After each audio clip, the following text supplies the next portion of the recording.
up for these live streams. Yeah. Larry got the cup out already. And Larry, what's in that cup, my brother? I got a little Cabernet Sauvignon.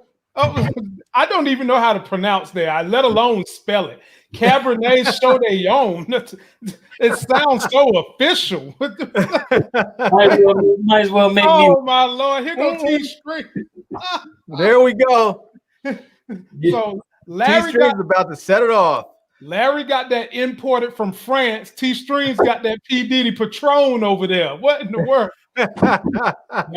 Boy.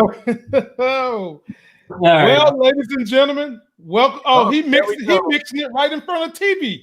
There we go. Ladies and gentlemen, we are here. This is our last show before the new year. Thank you all for coming. Thank everyone who has been with us.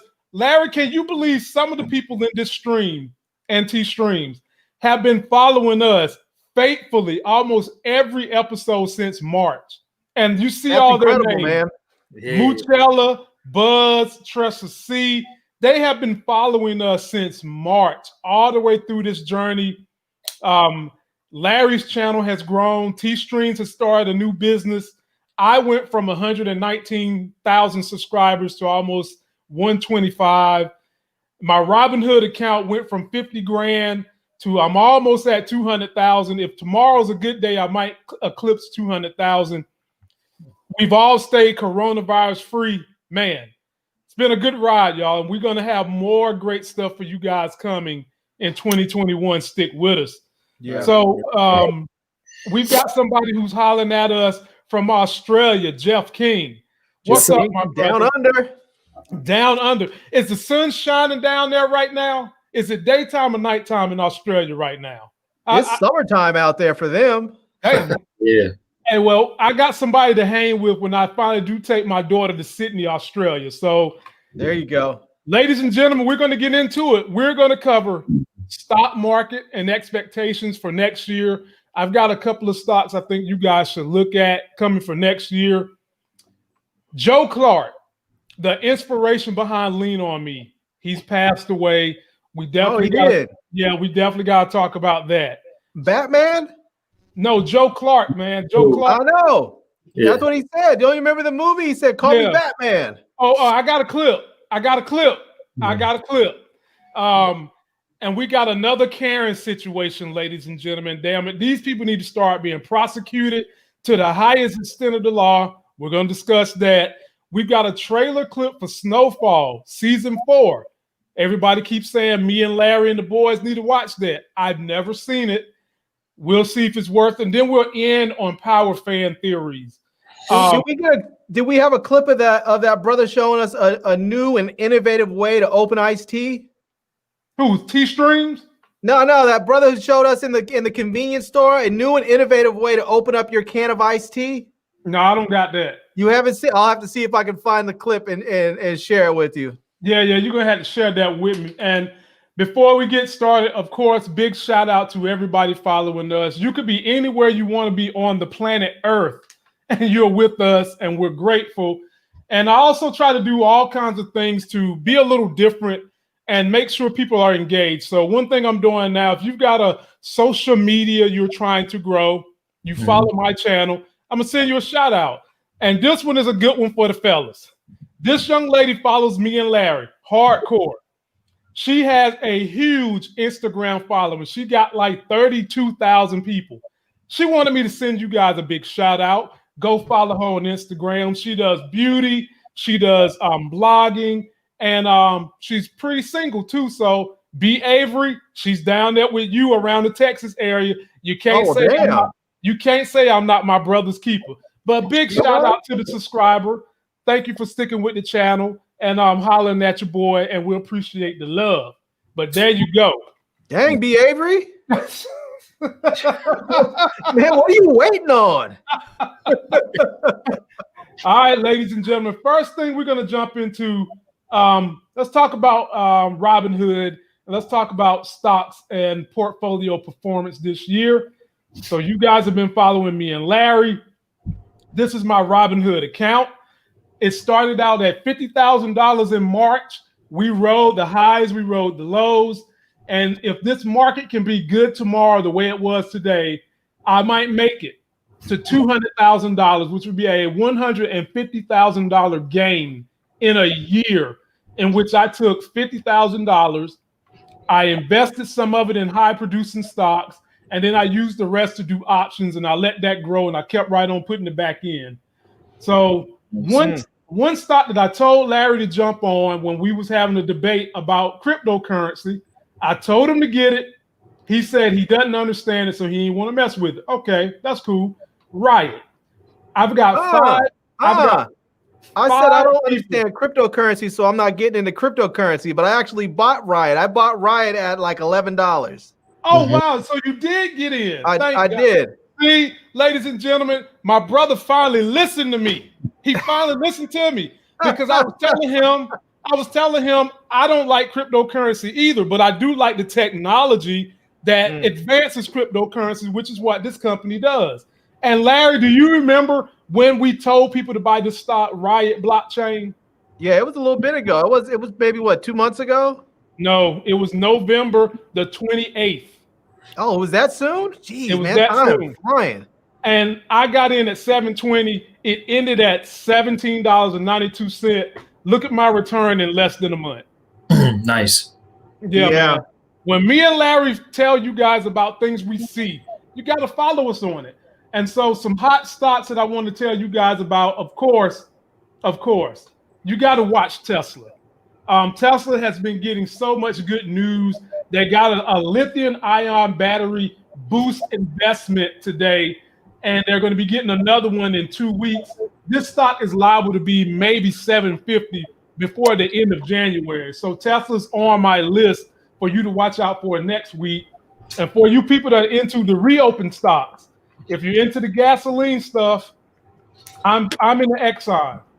I think Exxon has got everything in place to have a great year next year. Right now, their stock is about $41.60.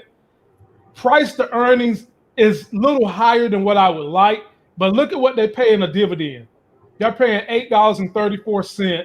They haven't had a great year. We'll go back and check the history. They've lost 40% just this year. And you guys know that was predominantly because of the closures. So if you're into the gasoline and you're going to be picking one of the gasoline stocks, Chevron, Exxon, I would definitely look at Exxon for sure. If you're going to be in it, I'm not getting into it because I don't believe in that. I'm more so into the renewables. And so my favorite renewable is one that I own. And that one is down here, and it is called, and I've got two of them. The one that I own is BEP, which is Brookfield Renewable Partners. It's been on a tear. 5 years, it's gone up 131%. But let's just get to the present day. In 3 months, ladies and gentlemen, 22% gain. 22%. I'm real big into this one because we know that this administration is going to be throwing money behind renewables. And the other stock that I would recommend to people that you hear about in the news all the time, this monster right here, Disney. Some of you guys was following this channel when I told you if it drops below 100, scoop up as many as you can get. And if you've done that, you're sitting pretty like me. I've got 50 shares. I scooped up as much as I could below the 100 price, and then I bought some more.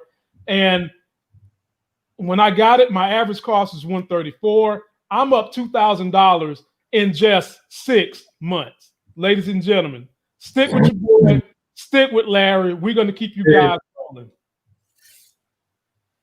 That's nice, man. Yeah, man.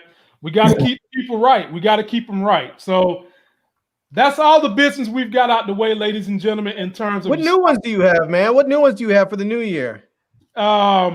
You mean that I bought or that I'm that you're sort of eyeballing ones that you? I mean, I know you showed some of the ones that you already own. But what are some ones that you don't own that you might be looking at? Exxon. If I decide to get into if I pick a oil cyclical, it's definitely going to be Exxon. PayPal is one I'm looking at. There's a term that they use called FinTech, which stands for financial tech, and PayPal is one that I like. I think that they have they're going to have a hot market because now we've got the new strain of coronavirus that is actually affecting the 20-somethings. Whereas the 20-somethings wasn't getting sick from the current strain, this new strain is making them sick. So I think that you can look at some of those stay-at-home plays again and keep making some money with those. And Netflix. I'm just as big into Netflix as I am with Disney. It's just that I don't own Netflix. I've been trading Netflix. So those are some of the ones I'm looking at if you guys want to break down some money. And I'm going to be doing my other channel as of the new year is going to be strictly about stocks, real estate, finances, and technology because they all play a crucial role in your wallet. So that's what that channel is going to be all about. Of course, I'll have Larry up there hosting with me a couple of streams when I do big moves in the stock market. And I'm going to try to teach you guys how to do buying, calls, selling puts and options because I've got my hands in a bunch of them. And Apple is another one I would recommend, but I kind of think everybody's already know about Apple anyway. But that's another one I'd recommend too if you haven't got a bunch of Apple. But that's it for my portfolio. And let's dive on into it. So, fellas, let's start with the sad story first. We talked about Lean On Me, Joe Clark. He died. Well, for those of you that never seen Lean On Me, let me show you guys one of the more popular clips from the movie in which Morgan Freeman portrayed Joe Clark. Smoke crack, don't you? Now, when you're destroying your brain cells, you're doing the same thing as killing yourself. You're just doing it slower. Now, I say if you want to kill yourself, don't fuck around with it. Go in and do it expeditiously. Now, go in and jump. Jump! No, Damn. I don't want to kill myself, sir. You're quite sure about this, are you? Yes, sir. I'm going to go back on my own word just this once and let you back into my school. My man said jump expeditiously. So I do also have another clip I want you guys to look at that talks more in depth about the man Joe Clark and not the show Lean On Me, the movie Lean On Me. So take a look at this, then we'll discuss his legacy. Joe Clark, the New Jersey principal who inspired the 1989 film Lean On Me starring Morgan Freeman, has died. He was 82. Clark's death was announced by his family, who said he died on Tuesday after a long illness. Clark was the principal of Eastside High School in Paterson, NJ from 1983 to 1989. Known for roaming the halls with a bullhorn and baseball bat, Clark was not afraid to enforce discipline upon his students. His unorthodox methodology drew both praise and criticism, landing him the cover of Time magazine in 1988, and even an offer to be part of Ronald Reagan's administration as a policy advisor, which Clark declined. The 1989 film Lean On Me was inspired by Clark, who was portrayed by Morgan Freeman. Born in Rochelle, Georgia on May 8, 1938, Clark grew up in Newark, New Jersey. After graduating from Newark High School, Clark received a bachelor's degree from William Patterson College, as well as a master's degree from Seton Hall University, and an honorary doctorate from the U.S. Sports Academy. Clark then became a U.S. Army Reserve Sergeant and drill instructor, which ingrained in him his passion for discipline. Clark began his career in education as a grade school teacher and then became a grammar school principal. But he found his true passion when he was appointed as the principal of Eastside High and pledged to turn the school around. It is said that Clark expelled 300 students in one day for fighting, vandalism, abusing teachers and drug possession. After word of his methodology spread, Clark appeared on 60 Minutes and the Arsenio Hall Show, which led to his Time cover and Lean On Me. Clark left Eastside in 1989 and worked as the director of a juvenile detention center in Newark for 6 years before retiring to Gainesville, Florida. Clark is survived by his children, Joetta, Hazel, and JJ, as well as his grandchildren, Talitha, Jarrell, and Hazel.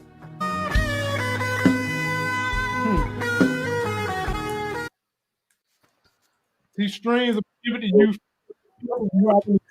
Joe. You have any thoughts on the legacy of Joe Clark?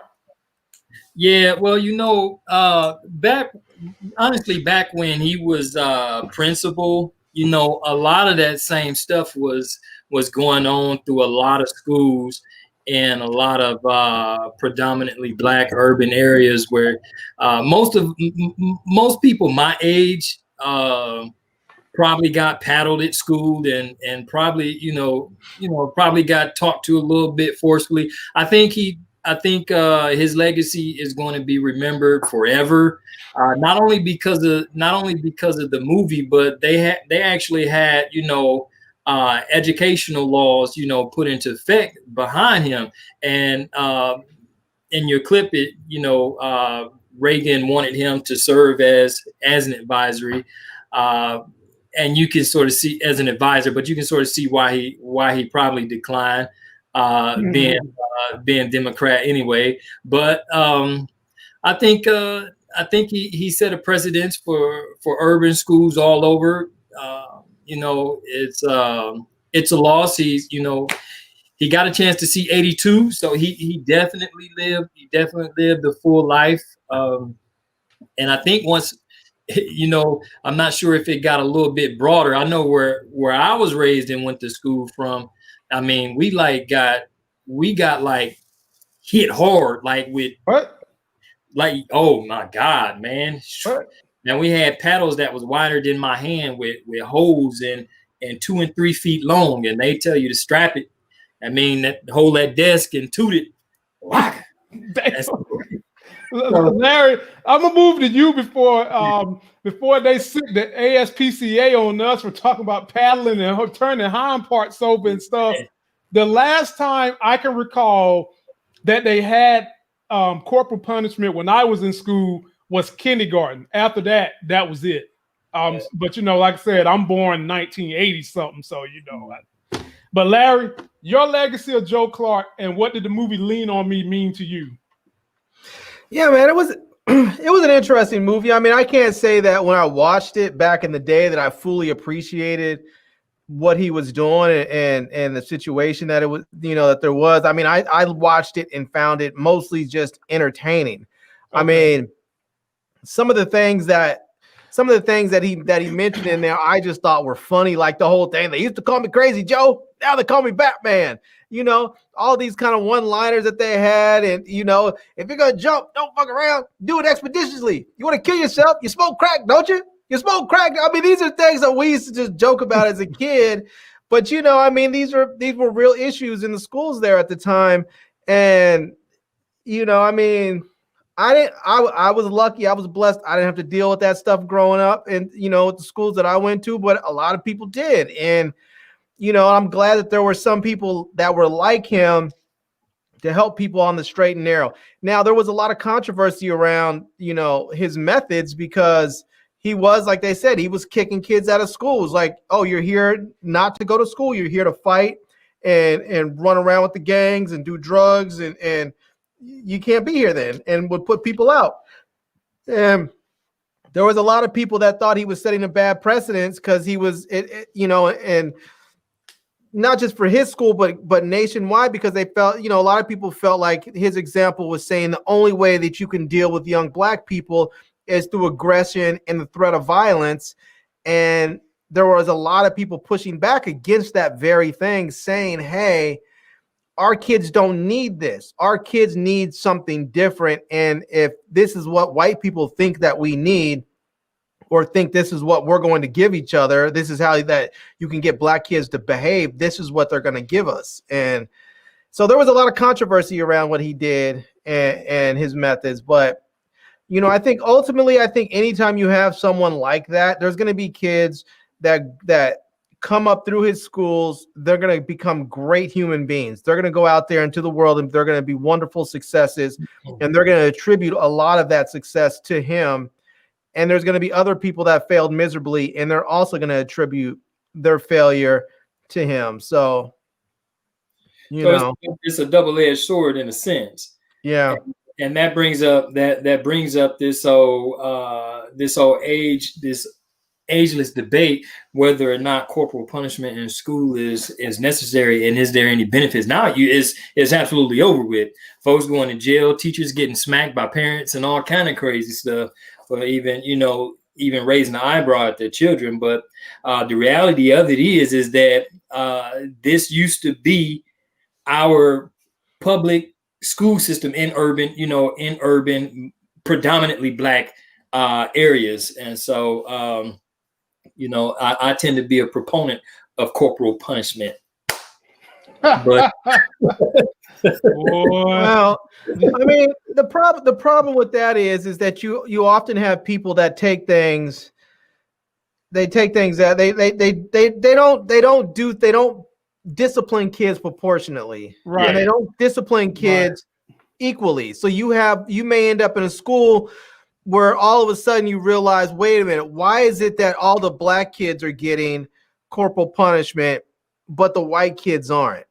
Or why are the white kids getting time corporal out punishment and the Asian kids aren't? Yeah, something to that effect, right? So, I mean, the only way you really can deal with it is to simply get rid of it and find some other means of punishment. And I mean, disciplining kids in school is challenging because the reality of it is threatening kids that don't want to be in school anyways with expulsion and suspension is not really a punishment.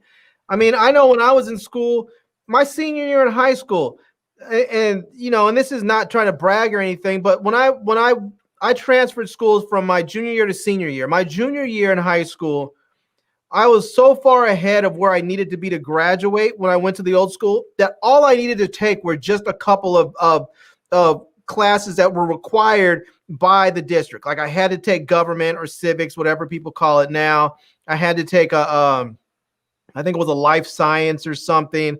And there was one other class I think I had to take. So there was like 3 classes. So I basically never went to class. And then they called in my mom couldn't make it in. So they called in my stepdad at the time and they threatened me. They said, oh, well, you have 20 something truancies and we're going to give you they used to give kids Saturday work detention. We had to come in and clean up on Saturdays. They were like, we're going to give you Saturday work detention for the next 20 weeks.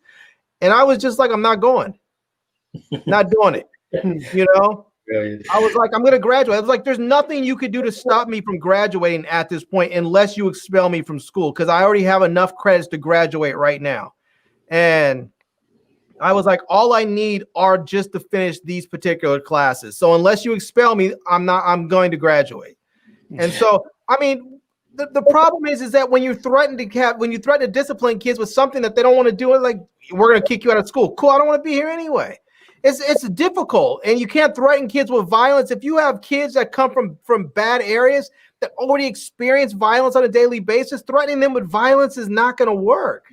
I mean, you really have to give kids something in those schools that they really, really want, so then you can take it away if they don't behave. And for a lot of kids who are athletes, that's the very thing that they use. It's like, oh, you're a fantastic football player. You're looking at going to a D1 school and possibly pro. But guess what? If you don't show up to class and you don't act right, we're going to suspend you and then you can't play ball. And then all of a sudden you have kids that are like, man, I'm sorry. You're cool. I like hanging out with y'all, but you do drugs. You hang out with whatever. You ditch class. I can't mess with y'all because I'm trying to do something else with my life. And that's right now, I think that's all that a lot of these schools have, and they need to give kids something more. Otherwise, there's no real discipline to be had at the schools. So his whole legacy was actually praised for the era that it existed in. So if a new Joe Clark was to emerge and do the same thing or practice the same techniques that he did 30 years ago, how do you think that they would how you think he would be received? Would this generation praise him for being a little bit emboldened, or would he be met with a little bit more resistance?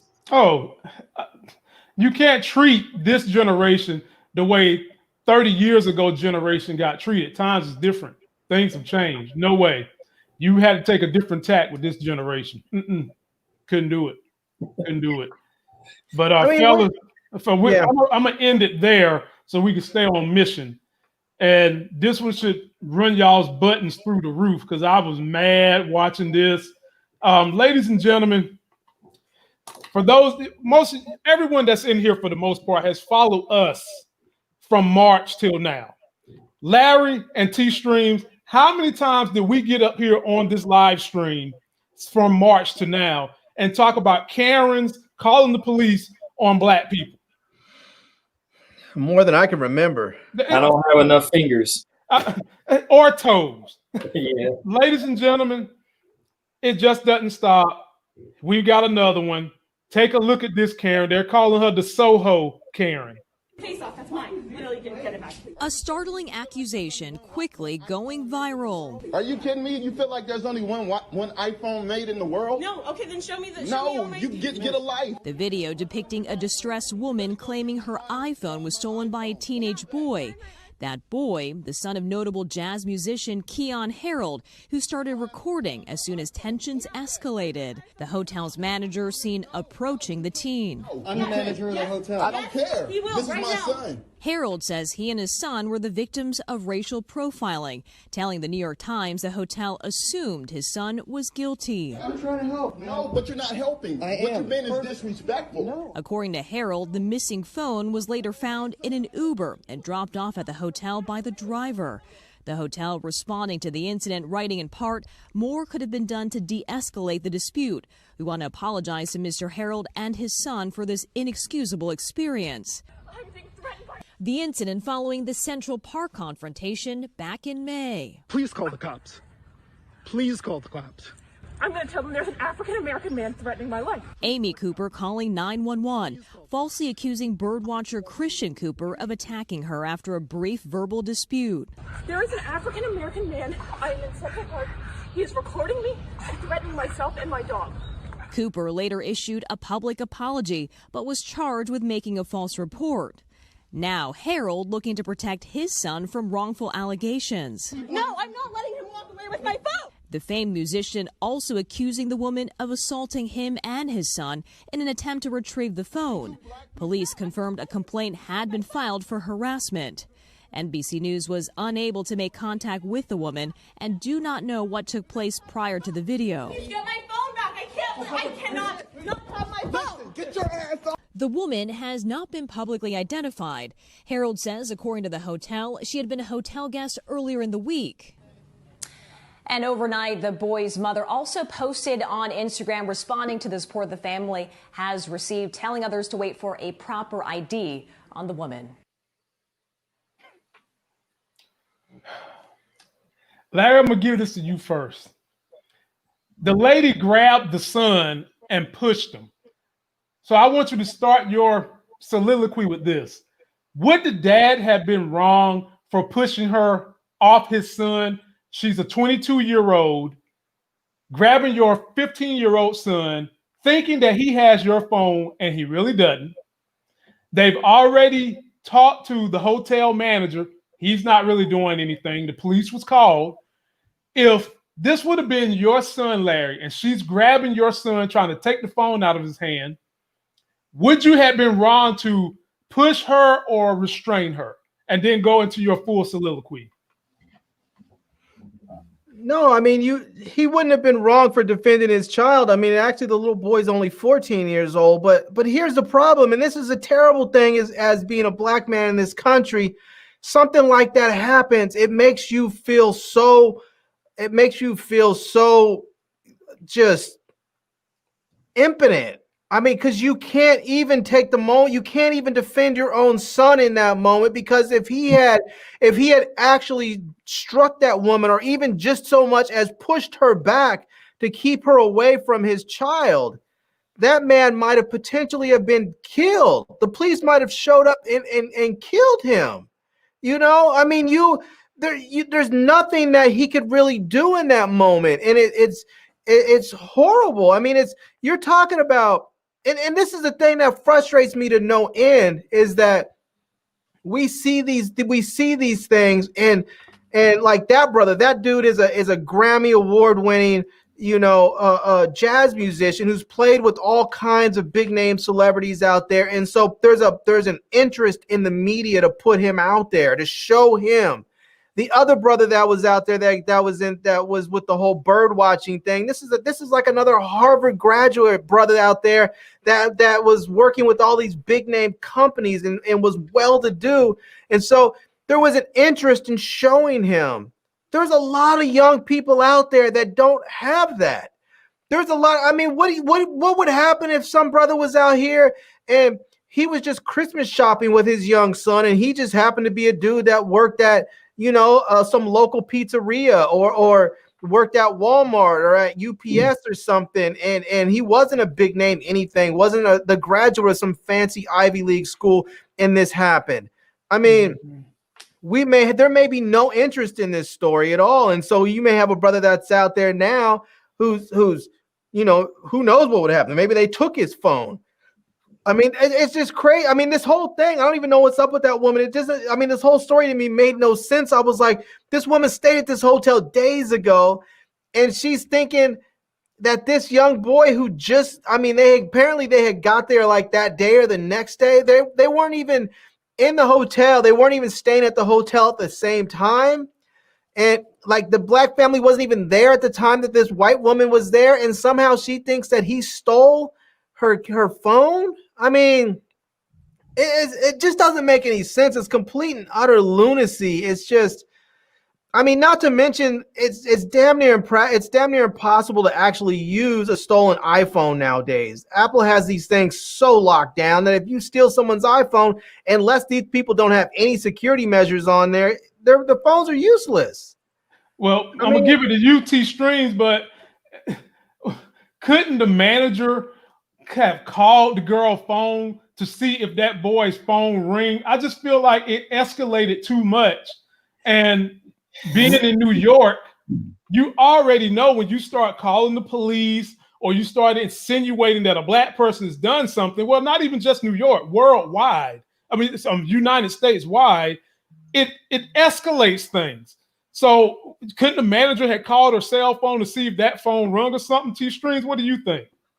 Right. Yeah. I think that there could have been several things to take place to sort of de-escalate the situation. See, this right here is the original epidemic right here, because, you know, the racial tension in our country is at an all-time high right now. Okay. And so, you know, I hate to be the black sheep, but, you know, this stuff continues to go on and on and on and on.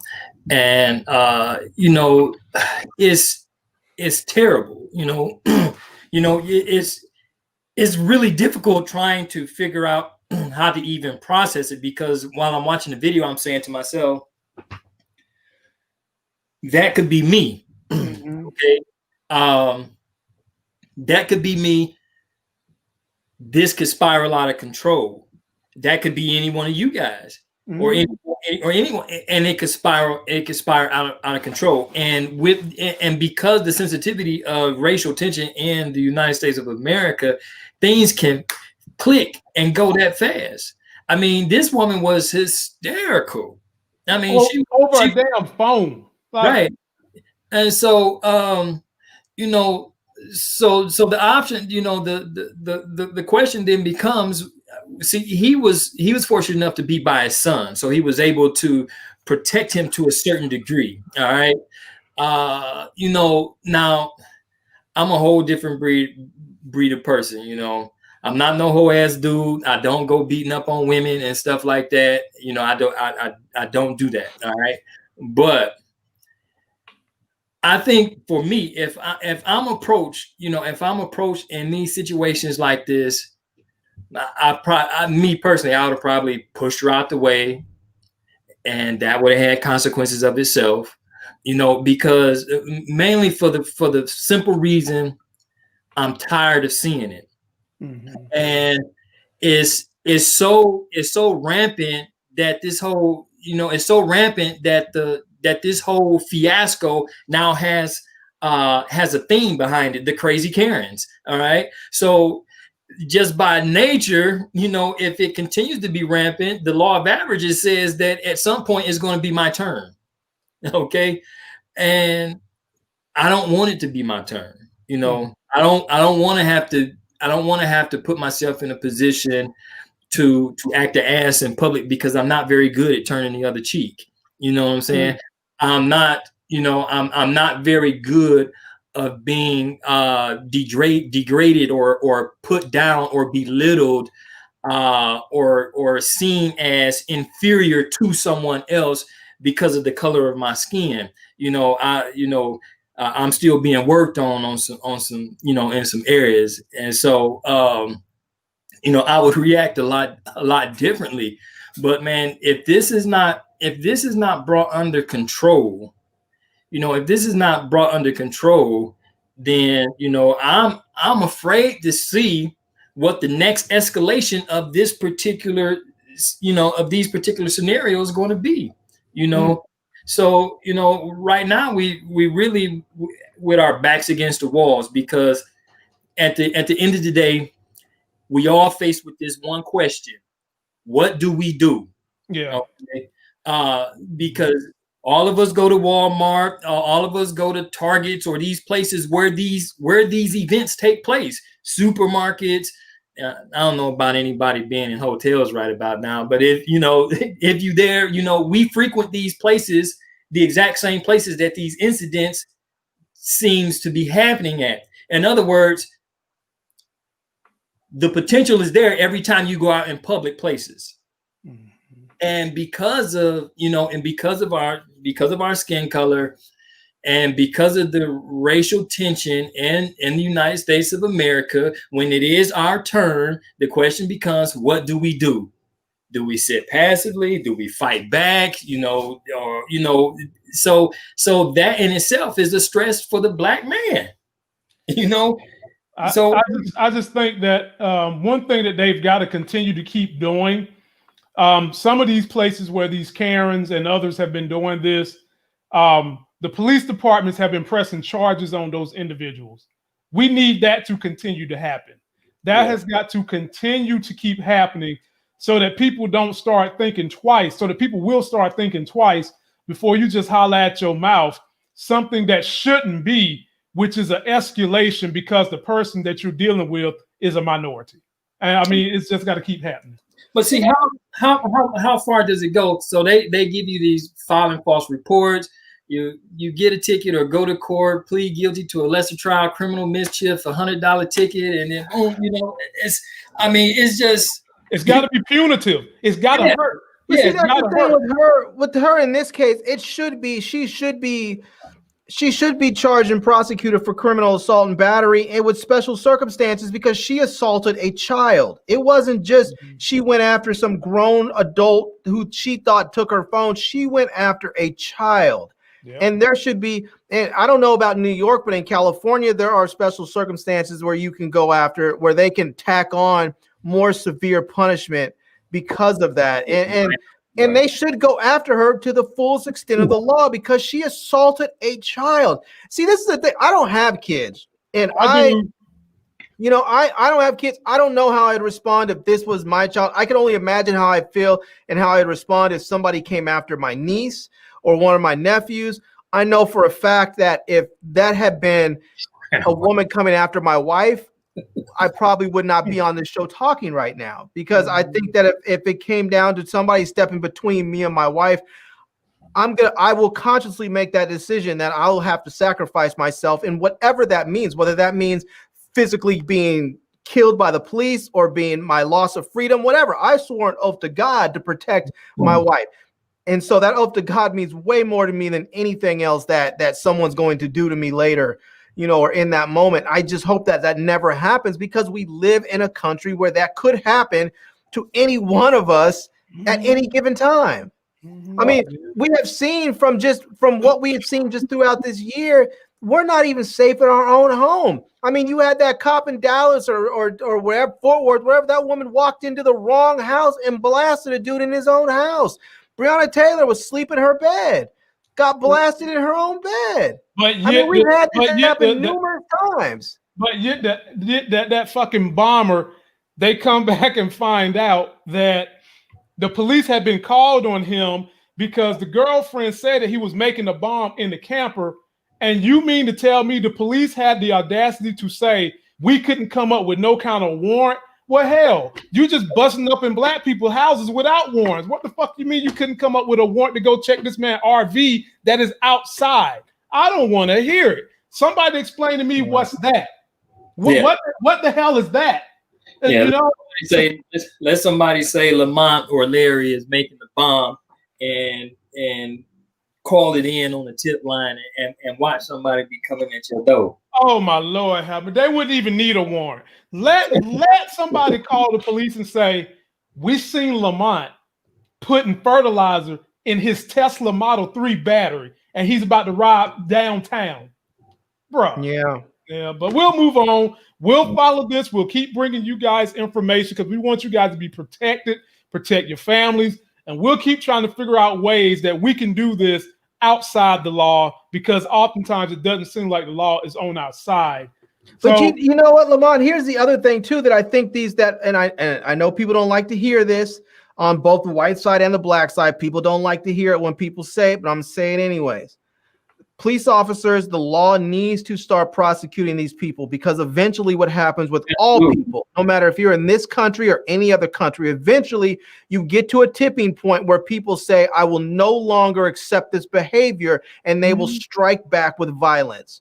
And so what happens is, if they do not protect us, we will protect ourselves with extreme violence. And no one wants to see a situation in the streets where somebody says something and the next thing you know, someone pulls out a gun and shoots someone in the head and kills them. Or when somebody says, you know, this hotel treated me wrong, and they have it on videotape, and the next thing you know, the hotel is burned to the ground. We don't want to see that. Here's the problem with that. Here's the problem with that, Larry. What you're saying is absolutely right, but the scale is tipped in one favor of the other one, because, and y'all don't want to hear this, but I'm gonna just say it like this. White people get stuck with coronavirus. They tell you to stay your ass in the house where you got Netflix, food, bathroom, toilet paper, tissue, and all that. You can't do that for 2 weeks, so you go storm Michigan's Capitol with guns, talking about you about to tear down and beat up somebody. Black people were slaves. We go through Jim Crow. We go through all kinds of civil rights issues, and we still ain't storming nobody's damn Capitol with guns and with threatening violence and trying to take governors yet. But you can damn sure believe that tipping point is starting to get close, because we tired of this mess. That's what Larry is saying. We is tired of it. And if y'all can't take a damn virus, how do y'all expect us to keep dealing with the virus called Karen, the virus called Trumpism, the virus called racism, the virus called, I can just call the police and say you're a black male and I can hem up you and your kid? We can't keep taking this. No. No. So, all right, fellas, we're going to move on, but we'll follow back with that in a little bit. Fellas, there's a show people keep saying we need to watch. I haven't seen it. I caught like maybe 10 minutes of it. It's called Snowfall. Let's take a look at the trailer and see if this is something we need to start diving into.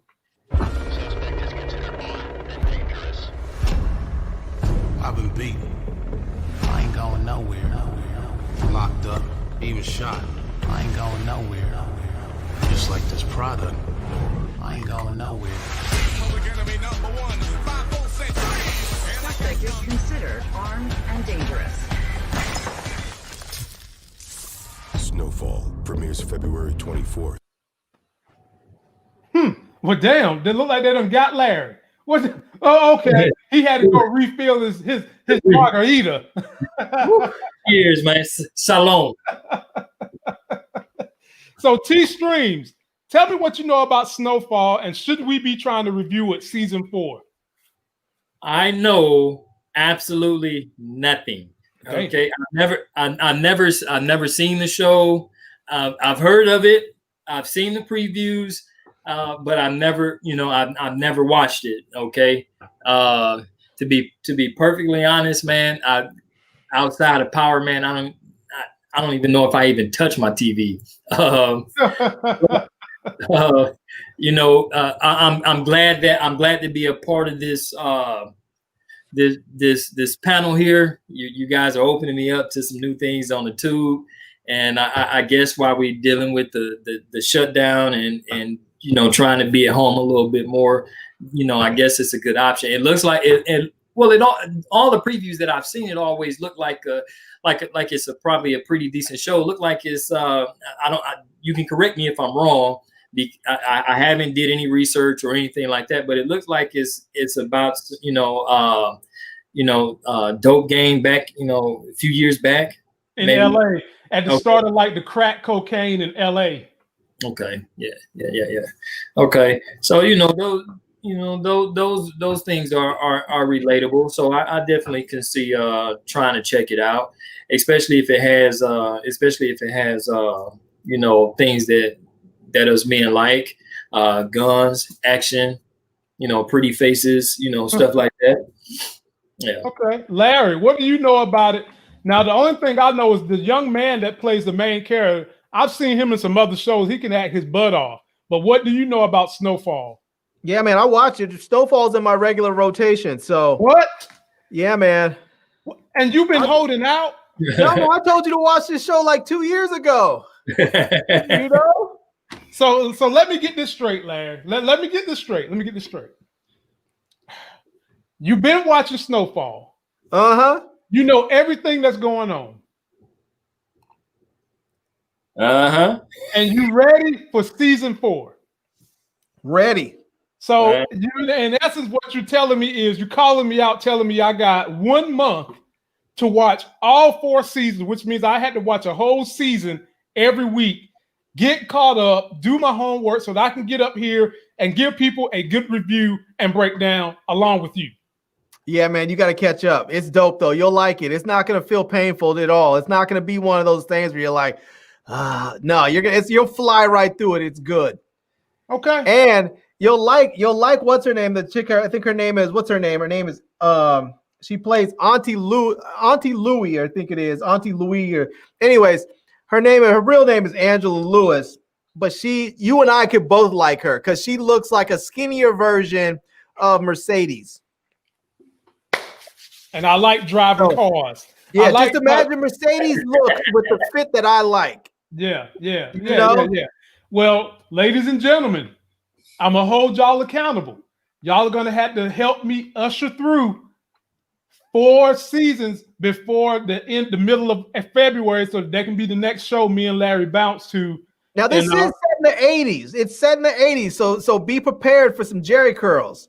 Because Larry, I caught like an episode of the first season, and it didn't suck me in immediately. It really didn't. This is the thing. You have to watch that show because there are some parts of it that are a little bit slow, it feels like, because they do a lot of character development in there. Right.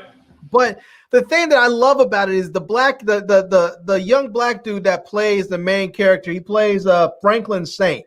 Yeah. That dude's character is so smart. But look, when you look at him, he's one of those people that when you see them and you say, my God, why couldn't somebody pluck him up out of this madness and put him in charge of a hedge fund or something? Because this dude is a genius. I mean, he's so smart. He's so business savvy. And, it's based off, so supposedly it's sort of loosely based off the life of Freeway Ricky Ross. And so you see him dealing with the CIA and, and other government agencies. And it's amazing because he's, this is a dude, this young street dude. And this is a dude that's basically recognizing who he's dealing with and telling people, yo, I know you work for the CIA. And the dude's like, I don't know what you're talking about. He's like, yo, you're a knock agent, and I just figured you out. I mean, the dude, it's an amazing show, and it really is because you see, it's not like the other characters are dumb at all, but he's just on such another level. Like the other characters are very street smart and very street savvy, and this dude is street savvy, but he's able to deal with. He's able to deal with people on multiple levels, from the street level to the cartel level to the government level to the to just regular business. This dude is so. His confidence level is so high. He's it's just. He could at one point in one of the seasons. I'm not gonna give much away, but on one of these things, they basically said, "Yo, you're coming with us." He thought he was going to make a deal. Instead, they decided they were going to fly him out of the country to go meet the cartel dudes because he was selling so much dope. The cartels were like, we want to meet who is this kid? We've never heard of him. He's pushing so much of our weight. We want to know who he is. So they flew him out there. you know, a normal person would be scared, and this dude's just rolling up there like, yo, what's up? Okay, now you know who I am. Can we double those shipments? And they were like, you know, I think I saw that part, but I also couldn't figure this out, T-Strings. And I'm going to move on so we can get you back in the conversation. In the first season when I was watching, you had somebody working with the FBI who had somebody fly him somewhere, and then I think the pilot kicked the bucket or got sick, and this FBI agent was in the desert, had to fend for himself. What the hell was all that about, Larry? That was, I believe that was the guy's brother. The CIA agent has a brother who's a pilot, and he uses him off. He uses his brother for off book missions and such. And so his brother has a drug problem. So he's always messing up. Ladies and gentlemen, I'm gonna give it a shot. I'm gonna try it. Hopefully T-Strings will follow, and we'll make this thing happen in February, ladies and gentlemen. Yeah, good show. Now we're gonna move on to what y'all want. What's up, Jen? What y'all want to see? We doing Wednesday with Power Fan Theory. So, ladies and gentlemen, this is a shout out to my homeboy Alex from Rose High. Shout out. If you guys had to pick, I got a question. Can I make a quick request, Lamont? Yeah, go for it. Since we're getting ready to talk about power, can we, I know we all love to throw our locks and keys up, but since Professor Milgram's all scary, can we get some ghost in the comment section? We could throw locks and keys and ghost, just a little bit of. They'll be coming. I asked you for permission, and you, for whatever reason, decided to go ahead and say yeah. I don't know why you would do that, but y'all act like the teenagers on Saved by the Bell. Like, can y'all damn? Here I go talking about saving by bells and locks. And I'm done. I'm moving on. I'm moving on. Here we go. If you two had to pick the winner of this fight between these two people right here, who you rolling with? My money is on 2-Bit, but T-Strings, I'm gonna give it to you first. Between 2-Bit and Kane in a fight, who you taking? Yeah, I think I'm probably roll with 2-Bit as well. If you mean just straight fist fight, yeah, probably so. I'll probably roll with 2-Bit in this. Okay, Larry, who you taking, 2-Bit or Kane? I'm going with 2-Bit every day, man. I'm not wholly convinced that Kane has those hands. I mean, I've seen Kane beat down Lil Guap, but then after the way we've seen Lil Guap get handled time and time again, I'm not sure that he's much of anything. I mean, at this point, I'm not even sure Kane can throw bones with Tariq if it came down to it. No. I'm just saying. I ain't gonna let you do him that badly, but I feel for all we know, man. No, for all we know, Effie might know some jujitsu and might take down Kane. I don't know. I can't let you do Kane like that. Now, okay. All I'm saying is 2-Bit. I think first of all, I think 2-Bit is a straight up maniac. Like people were saying that Kane was sort of a sociopath. I don't think he is. I think Kane is made that way because, like he was saying, "Ma, you made me this way, Ma." I think he's like that because his mom made him like that. I don't think he really likes being that way so much. I think 2-Bit's a straight up maniac. I think he's a straight up not even a sociopath because sociopaths don't really have any feelings. I think 2-Bit actually likes being that way. I think he's just a straight up maniac. Well, I'll put my money on 2-Bit because I've seen more of 2-Bit. Kane seems like he only pick on people that he kind of feels are afraid of him. So he's a bully. To some degree, yes. I think in the back of his mind, he knew Officer Rico Suave was a little afraid of him, which is why he flashed his damn gun. And Kane said, you know what? I'm so confident that I've got you in my back pocket. I'm going to turn my back to you knowing you got a gun. And then you're going to put that gun away because you want to leave here scot-free. And he decked him. Yeah. Now he's teaming up with Little Glock talking about respect, but that ain't respect. Little Glock is scared of him. that ain't respect. That's fear. And then the guy that he killed in the very first episode, he know that he was afraid of him too. So if I'm gonna pick one of those two, I'm rolling with 2-bit. Yeah, I'm rolling with you. I feel like when I look at Kane, I feel like you might see Kane and ask him who he's wearing, whereas, with 2-bit's one of those dudes, you walk into a room that he's in and you feel like there's just an element of danger in there. Like I need to watch my back because I feel like, something's not right in this room, Yeah. So that's kind of how I feel about 2-bit. I don't get that feeling for Kane. For Kane, I really feel like he might be in front of a standard repeat, with people asking who he's wearing. Yeah, it's like 2-bit give you the Dennis Rodman feel, and Kane gives you the Russell Westbrook feel. That's how I break it down for you.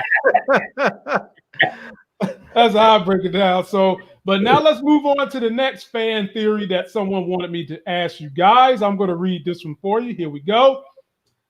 Patrick Renee, don't rule out Blanca Rodriguez coming to the stand. Remember what she told Davis McClain. If the case goes federal, she'll testify against Cooper Sacks. So, having said that, my boy T Streams, are we going to see Blanca pop up again? Man, that would be very, very nice. I forgot about that statement. And, yeah. And they are good at dropping these trailers to push you in an entirely different direction, and then coming with the powwow. Man, I wouldn't doubt if they did that, because she is definitely someone that either Tamika or Davis McClain could probably use. Okay, Larry, what you think? I think she would be back, but I have a theory about Blanca. Oh boy. I have a theory about Blanca. I think Blanca might be Effie's mom. And the reason why Effie always had dope was because Blanca was stealing drugs out the evidence locker. And once Blanca left her job, Effie no longer had a connect. And that's why she needed to go to Tariq and get her dope, because she no longer had a connect once Blanca quit her job. So, but I think Blanca might be Effie's mom. I think that wine you drinking is extra strong, but I'm going to move on to the next one. Whatever you drinking, you might need to pass me some, bro, because having this baby, good gracious sake. Here's the next one. Rob only Ross. Okay, I feel you, Rick Ross. Tariq is going to pin it on Sachs. Sachs was there, and he know it. And he was drugged by his niece, which made him say what he did at the grave. Boom, Sachs goes down. Okay, so Larry, I'm going to give it to you first. Can you see them pinning this on Sachs, and then Tariq telling the court that Cooper Sachs had his niece drug him, which made him say those things he said deliriously at the gravesite? That's a good theory. That is a good theory, and I can see it playing out like that. I definitely can see they're going to go after Sachs at some point. I was convinced that Sachs was going to go after Sachs a lot earlier. I think they'll get to him eventually, but I don't think it's going to be as soon as I originally thought, because after the way he talked to his boss, I think they're building Sachs up to be a little bit more than what he is now. I think they're finally giving him some nuts. Yeah. And they used to always play him off as the little bitch boy, the little bitch boy on, Uncle Nancy. And now I think they're starting to give him a little bit of balls. And I think that they're going to let that play out through the end of this season and into the next. So I think probably sometime during the next season, maybe towards the end, they'll go after Sachs. But I think this next season is going to be a lot of they're probably going to end this off with, I don't know what they're going to do. They'll probably throw everything out in the court. I don't know if Tasha's going to get out, but I think they're going to end up losing their case against Tariq right now. And it's going to get flipped on its head where they're going to start going after his attorney.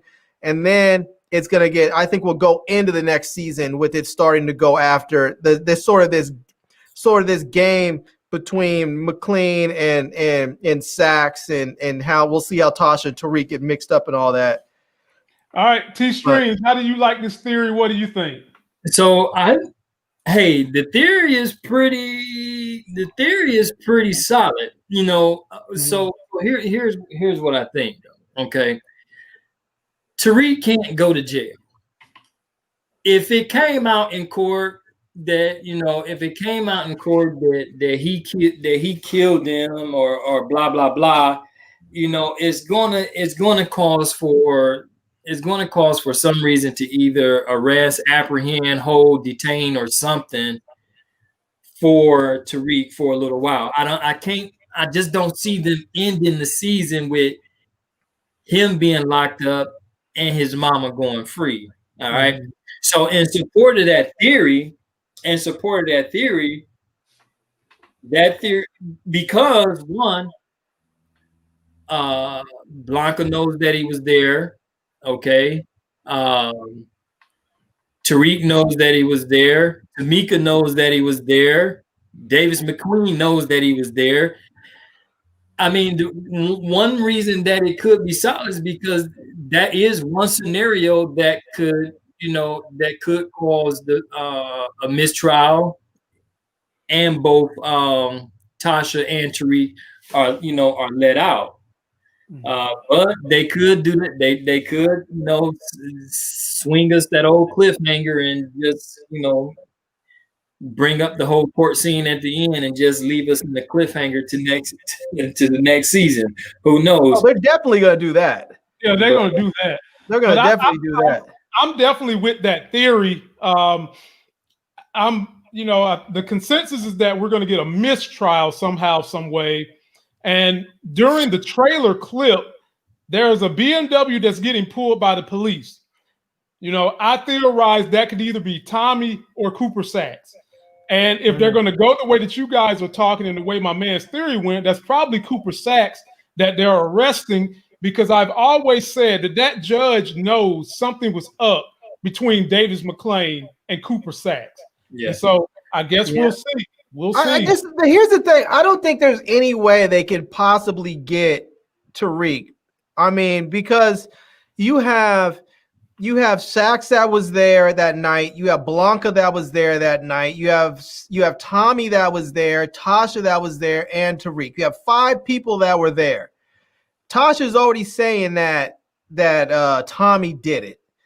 And then you have Sachs, who's basically withholding information, trying to make it seem like he wasn't there. Soon as that's found out, I can't imagine. Like, I was on that jury and I found out the prosecutor was there. There's no way in hell you would ever get me to convict that person. There's no way. It would be impossible. Even if I knew that person was guilty as hell, I'd be like, nah, I can't. There's something dirty and I'm not buying it. I'm not sending a person to jail when I have a little bit of doubt, with the prosecutor being there. I was like, the prosecutor was there and now they're trying to send this person to jail for this. All we know is he might have done it. You can't. There's no way they're convicted. I don't think they're convicted Tariq or anybody else for that killing. To me, that theory is one of the better ones. You can easily get a mistrial for that. Mistrial for that. I can see that coming. But here we go to the next one. Oh Lord, I shouldn't even have used this one as an example, because this one makes my soul hurt. Uh-oh. Eric Toole, and you got the right last name, buddy, for this damn comment, Toole. I think that Lady Carrie gonna die. Larry, you had to go in on the brother for his name. Come on, man. Why he got to go in on Carrie? For what? Because I feel it, because Carrie's got she's got some danger around her right now. Oh my God, not you. She doesn't realize it, but she does. She's got Zeke in there with the whole Monet thing going on. She's interviewing these kids. Larry, is she gonna die this season or not? No, she's not dying this season, but I wouldn't be surprised if she ended up dying, because I mean, she does have some danger around her, whether she realizes it or not. And Eric Toole, we just jostling with you, my man. We love all your comments. I wouldn't even have picked your comment had it not been funny. People like to tease me about Carrie. So T-Stream. Eric, next time you make a comment about Carrie, put a lock and key on there, or maybe a ghost. No, yeah, that's the quickest way not to get your comment on the air. T-Stream. What you think? Is Professor Carrie ex-prosecutor? Is she gonna die? There she is. I knew just like clockwork, Moochie was coming through for me. You know what, Moochie, you done. Moochie may not see this screen for a whole year. I'm about to ban Moochie for 2021. I'm banning Moochie. Yeah. I don't see her being off just yet. Okay. So this is my idea on this. So I think she's gonna try to use her prosecutor influence maybe somewhere in the next season or something, and that'll get her snapped. But I think Jabari, Professor Jabari is going to go first, and I don't think it would be fair or right to have both of them killed within 3 or 4 episodes of each other. So that means that I think that Jabari is going to get killed, and then she'll probably get handled later on down the line, trying to do some legal stuff. Yeah, but I don't think they're going to clip her. I don't think they're going to clip her. Somebody's going to die. Somebody's going to die this weekend, but it ain't going to be her. You know who I'd like to see get taken out this weekend? Who's that? I would like to see Tariq and Lauren actually go on a date or hook up somehow. And while they're out together, 2-Bit rolls up. And when 2-Bit rolls up, maybe they're all up on, maybe the two of them are on campus together doing their thing. 2-Bit rolls up on them, and 2-Bit's like giving, talking to Tariq, not so coded, and Lauren's like, "What's going on? What's going on?" And while he's up there starting to get a little ruckus with him, Lauren's man rolls up, and 2-Bit just like not even thinking twice about it, just like rolls out, wow, Blacks just pops dude and was like, "I need my 50 grand," and rolls out. That would be it. So you want to see Mushmouth Malcolm get killed? I want to see 2-Bit take him out in front of Lauren. So Lauren she's forced to deal with what Tariq is. Well, Larry, you know that over the next couple of seasons, she's going to know what Tariq is all about. I mean, you can see the writing on the wall. That's going to Jabari's not getting, I know everybody wants to see Jabari's punk ass taken out. Jabari's not getting taken out because he's too integral to Larry, hold on, because that's the next comment. The next person in the final one, Persona TV, that is funny about Zeke and plagiarism Jabari. Man, you dropped that comment. I talked about it in the newer video. I did, my man, tell your wife. My husband doesn't like him either. And they're talking about Professor Plagiarism. And like Larry is saying, they're not about to get rid of him. So finish your statement, Larry. Yeah, I just think that his story is too interwoven, it's too integral to Professor Milgram's story. And so they just can't get rid of him yet. Like, I feel like if they're going to get rid of him, Professor Milgram is next. And the only way she wouldn't go out is if they built up another story for her, be totally independent of him. And right now we don't have that. Even all the other stuff with her and Zeke, all of that is still connected with Professor Jabari. And so you have to separate her from Jabari so that they can kill Jabari and still let her character live on.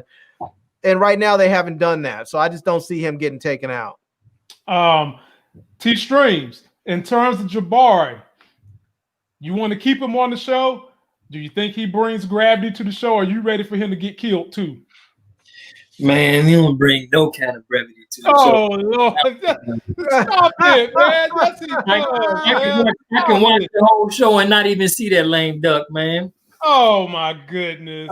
His character's interesting. I don't like his character, but it's interesting. It's interesting. His character makes a good antagonist. It makes a decent antagonist, man. I just have this thing about dudes that act like broads, man. And he's like at the top, at the top tier levels of that genre right there. But he pussy whipped. Yeah, he definitely something. But coming from a non-biased perspective, if a show has characters that you love to hate or that you really feel personal about, then the show have done its job. So from that perspective, I'll say that his character is a nicely developed character to have accent to show. All right, with his subplots and whatever they have going on with Jabari. But personally, I would love to see him go. I love to see him. Okay, now Trust to see was asking, Lamont. Trust to see was asking when they're going to take out I saw that. I was about to put her up here next. She was talking about Lauren's parents, and she wants to know, are we going to get more of Lauren's parents' backstory and what drove Lauren's brother into the insane asylum? Good catch, because I didn't forget about that. And this is what I mean when I say that the writers of this story have interweaving so many different stories into one series that they can take this thing multiple seasons and in multiple directions. So, Larry, do you think we're going to get anything on the backstory of Lauren? And could we ever see a situation where Jabari is sleeping with the mama? Yeah, I think that's what's going on. I think Jabari and the moms are smashing. If they're not yet, I think they are going to. The mom is definitely feeling him. The mom is definitely feeling him, and I fully expect that they're gonna be smashing. Okay. So we'll see. But she also brought up an interesting question. She was asking about when Stern's husband's gonna die, and I think that's something that Stearns is gonna have to. Either Stearns is gonna do it, or you're gonna have it set up. Because I think we know from the beginning that he went behind Stearns' back and set up that whole thing with the app, and he doesn't. As far as we know, Stearns doesn't know about it yet, and eventually it's gonna get found out. Yeah, we'll see. Well, ladies and gentlemen, I think we'll be back New Year's Eve to get y'all ready to go and party in midnight. Wait, New Year's Eve is tomorrow. Oh, my bad. I mean Friday, New Year's Day, excuse me. I think we'll be back New Year's Day. Get y'all ready for the weekend, rather. And we'll do a little bit of final analysis for what we think is going to happen on Power and whatever hot stories are going on that day. We really appreciate you all following us throughout this whole entire year. This will be our last time seeing you guys in the year 2020. Set some goals and set realistic goals that you can try to reach in 2021. I might even discuss some of those goals on the Friday night show. So in closing, fellas, T-Strings, what's the last word you want to say to the good people in 2020? Well, guys, this has been a hell of a year. And as much as all of us are elated to say goodbye to 2020, I want us all to stay focused and be realistically knowing that January 1st, 2021 is going to start the same way 2020 ended. So, so continue to do well. I'm not sure if anybody doing any parties or not. I'm not, I'm staying away from anybody that's publicly like I'm going to party and all this other kind of stuff. And this is just too real. It's real. And, it's real. For the most of it, 2020 has been a year for us to really realize and understand our humanity and how fragile life is. And, a lot of us lost loved ones. A lot of us had people that were sick. Everybody had experienced, some type of crises during this time. So as we go forward to 2021, just like with each new year, go in, set your goals, aim high, and we pray for the best. And the only thing we can do is take one step at a time. On you, Larry. Yeah, I'll say that, 2020 has been I would say, I guess 2020 has ended in such a way that is fitting to the way this administration has brought us into the last 4 years. So it's a fitting ending to that. It has been a crap 4 years. It's been a crap year. But what it has done, and I think it's a terrible way to have to do it, but what 2020 has done has revealed to us who people are. It has revealed to us who our friends are, who our families are, how our neighbors think of us, what our neighbors truly are as people. We get to see who those people are when they walk out the house and refuse to wear a mask, regardless of what that may mean to somebody else. You know, we are able to see through the terribleness of 2020, because adversity reveals people. It truly does reveal character, and we've gotten to see who people are. We get to see who shows up and who doesn't.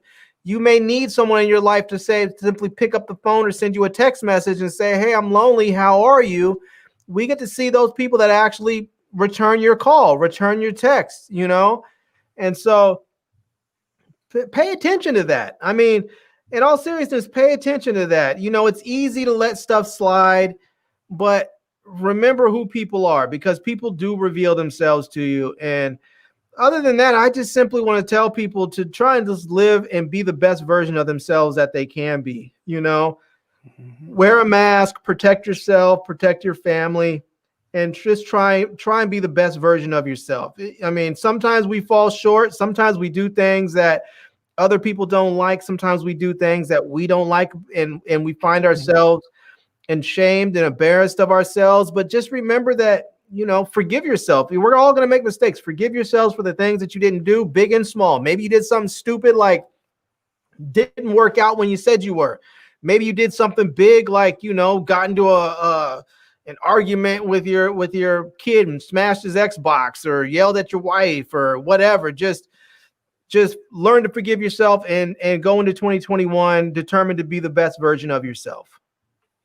And having said that, ladies and gentlemen, thank you for rocking with us all through this year. Next time you see us, it'll be a new year. We can't wait to see you. So until that next Sex is Hell video, we'll see you. Peace.